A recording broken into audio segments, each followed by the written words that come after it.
L'Évangile selon Luc.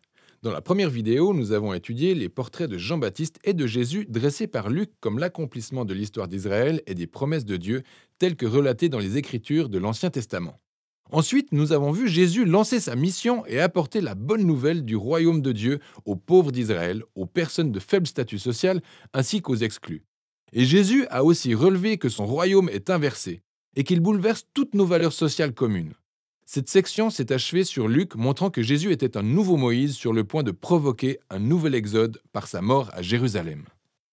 Nous arrivons donc à la grande section centrale du livre où Jésus entraîne son Israël nouvellement formé dans un voyage vers Jérusalem. Cette partie du livre comprend principalement l'enseignement de Jésus en parabole donné aux différentes personnes rencontrées le long du chemin, notamment son groupe croissant de disciples. De la même manière, Luc assimile le fait de suivre Jésus à un voyage. Parce qu'on apprend au fur et à mesure qu'on parcourt le chemin de la vie. Tout d'abord, Jésus invite ses disciples à rejoindre sa mission, en envoyant un grand nombre d'entre eux le devancer pour annoncer le royaume de Dieu. Alors, être un disciple signifie, dès le départ, de participer à la mission du royaume de Jésus et se l'approprier. Et à mesure que ses disciples reviennent, Jésus commence à donner divers enseignements sur la prière et sur le fait de croire à la provision divine. C'est d'ailleurs dans ces chapitres de Luc que Jésus parle plus d'argent, de biens, de générosité que dans tous ses autres enseignements. Si le fait de le suivre est réellement semblable à un voyage, cela devrait générer une mentalité minimaliste conduisant à une liberté de toute possession de façon à permettre une extrême générosité. Un autre thème clé abordé dans ces chapitres est la poursuite de la mission de Jésus auprès des pauvres. Tout au long de son voyage, il continue de former son nouvel Israël et rencontre plusieurs personnes malades ou aveugles, mais aussi les Samaritains, anciens ennemis du peuple juif, et le célèbre Zachée, un juif qui assure la collecte des impôts pour le compte des Romains. Tous ces exclus de la société se retrouvent transformés par la rencontre avec Jésus. Ils rejoignent ainsi la communauté de son royaume, que Jésus décrit comme un grand banquet de fête. Il est venu chercher et sauver ce qui était perdu. Alors il est heureux à chaque fois qu'une personne découvre la miséricorde de Dieu. Mais tout le monde n'a pas le cœur aux réjouissances. Luc inclut plusieurs récits de Jésus participant à des banquets avec des leaders d'Israël. Et ces banquets se transforment tous en débats houleux où Jésus dénonce leur orgueil et leur hypocrisie. Et ces banquets contrastés sont particulièrement bien représentés dans la parabole de Jésus, celle du fils prodigue. Un père avait deux fils dont l'un s'est enfui de manière irréfléchie et dilapida son héritage. Il finit par revenir, repenti. Et son père lui pardonne puis organise une grande fête pour célébrer son fils perdu et désormais retrouvé. Cependant, le grand frère qui n'a jamais abandonné son père est fâché et révolté de la générosité de son père envers ce fils indigne. Dans cette célèbre parabole, Jésus résume l'intégralité de sa mission du royaume à ses leaders. Ces fêtes symbolisent l'accueil chaleureux que Dieu réserve à tout type de personnes entrant dans sa famille dont la seule condition d'entrée est l'humilité et la repentance.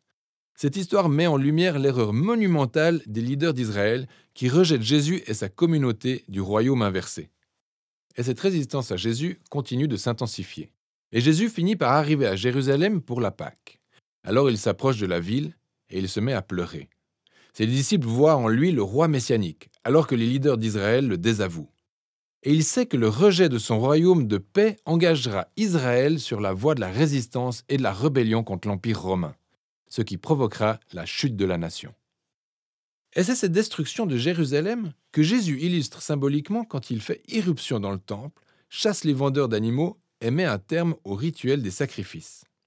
Il dit que ce lieu de culte est devenu un repère de brigands et sera détruit. Cet acte suscite évidemment toute une série de débats entre Jésus et les leaders d'Israël, ce qui mène à la prédiction de Jésus sur les armées romaines qui, un jour, encercleront cette ville et la détruiront ainsi que le temple en une génération. Ensuite, Jésus se retire avec ses disciples pour célébrer le repas de la Pâque. C'est le repas annuel symbolisant la libération d'Israël de l'esclavage par la mort de l'agneau. Alors, Jésus fait du repas, du pain et du vin un nouveau symbole autour de ce nouvel exode. Son corps brisé et son sang versé apporteront la libération à son nouvel Israël. Après le repas, Jésus est arrêté et interrogé par les leaders juifs avant d'être jugé pour avoir prétendu être roi. Luc insiste sur l'innocence de Jésus. Pilate, le gouverneur romain, affirme 3 fois que Jésus est innocent avant de céder. Même Hérode, le souverain de Galilée, ne trouve pas de quoi accuser Jésus. Mais les chefs religieux finissent par contraindre Pilate à le faire crucifier, et il en sera ainsi. Mais même dans sa mort douloureuse, Jésus incarne l'amour et la miséricorde de Dieu qu'il a tant enseigné.